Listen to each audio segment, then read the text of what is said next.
የ46 ዓመቱ ጠቅላይ ሚኒስትር 46 አይነት ውሸቶች። አንደኛ፣ ሳናጣራ እናስርም፣ ውሸት። 2 ጊዜ ስለሌለኝ ከኖቤል ሽልማት ፕሮግራም ላይ አልገኝም፣ ውሸት።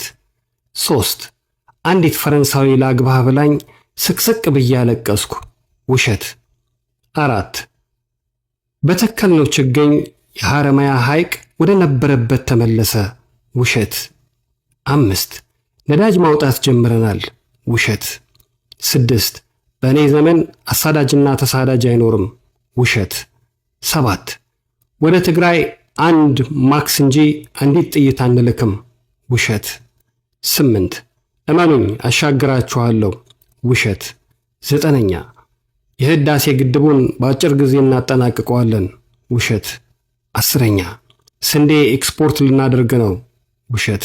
11ኛ ወይዘሪት ብርቱካን ሚደቅሳ ምርጫ አይራዘምም ስላለችው ስልክ ጆሮዬ ላይ ዘጉብኝ፣ ውሸት። 12ኛ በአፍሪካ እንደኔ ብዙ ደጋፊ ያለው መሪ የለም፣ ውሸት። 13ኛ 5 ቢሊዮን ችግኝ የአሜሪካን መንግስት ልተክል ቢል እንኳን አይችልም፣ እኛ ግን አድርገነዋል፣ ውሸት። 14ኛ እንዲህ አይነት ፋውንቴንም ሆነ አደባባይ በዱባይና በላስ ቬጋስ እንኳን የላቸውም፣ ውሸት።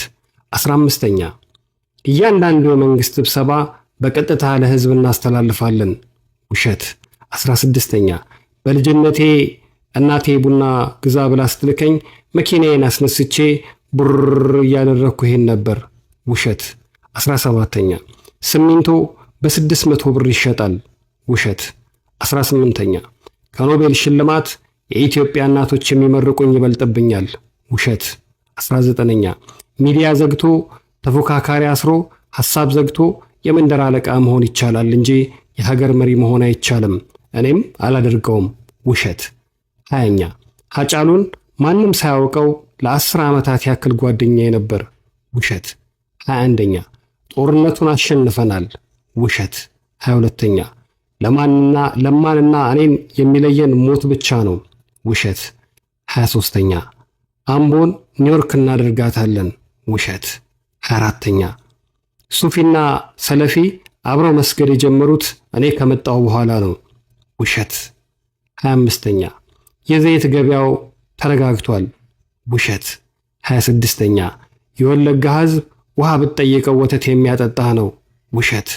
27ኛ ፍትሃዊና ዲሞክራሲያዊ ምርጫ እንዲካሄድ እናደርጋለን፣ ውሸት።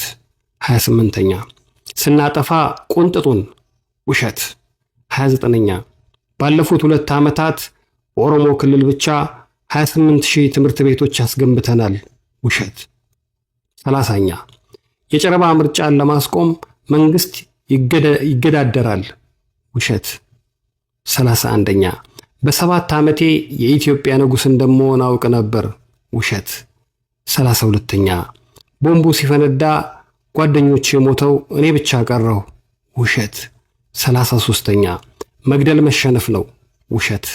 34ኛ ሼህ አላሙዲንን ከሳውዲ አስፈትቻ መጣኋቸው፣ ውሸት። 35ኛ አሳምነውን ከእስር ቤት ያስፈታሁት እኔ ነኝ፣ ውሸት። 36ኛ በእኔ ምክንያት አንድ ሰው ከሞተ ስልጣኔን እለቃለሁ፣ ውሸት። 37ኛ ለማ መገርሳ ትላንት በግልጽ ዛሬ በድብቅ አለቃዬ ነው፣ ውሸት። 38ኛ ስንኖር ኢትዮጵያዊ ስንሞት ኢትዮጵያ፣ ውሸት። 39ኛ ጠቅላይ ሚኒስትር እንደምሆን መለስ ዜናዊ የሚያውቅ ነበረ፣ ውሸት። 40ኛ ልጅ ሆኜ በሻሻ ላይ ጓደኞቼ ጠቅላይ ሚኒስትር እንደምሆን ይነግሩኝ ነበር፣ ውሸት። 41ኛ ተቃዋሚዎች በነጻነት ይንቀሳቀሳሉ፣ ውሸት። 43ኛ የአማራ ፋኖ ከመከላከያ ሰራዊቱ ጥቁር ክላሽ ቀምቷል፣ ውሸት። 44ኛ እናቶች ይጸልዩልኛል፣ ውሸት።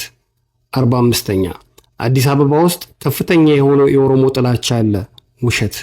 46ኛ ኢትዮጵያ የተማረ ጥሩ ክፍያ የሚከፈልባት የሚከበርባትም ሀገር ትሆናለች፣ ውሸት። ተወዳችሁና የተከበራችሁ ውድ ሀገሬ ልጆች የውሸቱ ብዛት በቃ ሞልቶ ተትረፍርፏል። እስኪ እናንተም ደግሞ የቻላችሁትን ጨምሩበት። እኔ በ46 ዓመቱ 46 ውሸቶችን አግኝቻለሁ። እናንተ ደግሞ የሰማችሁትን ጨምሩበት።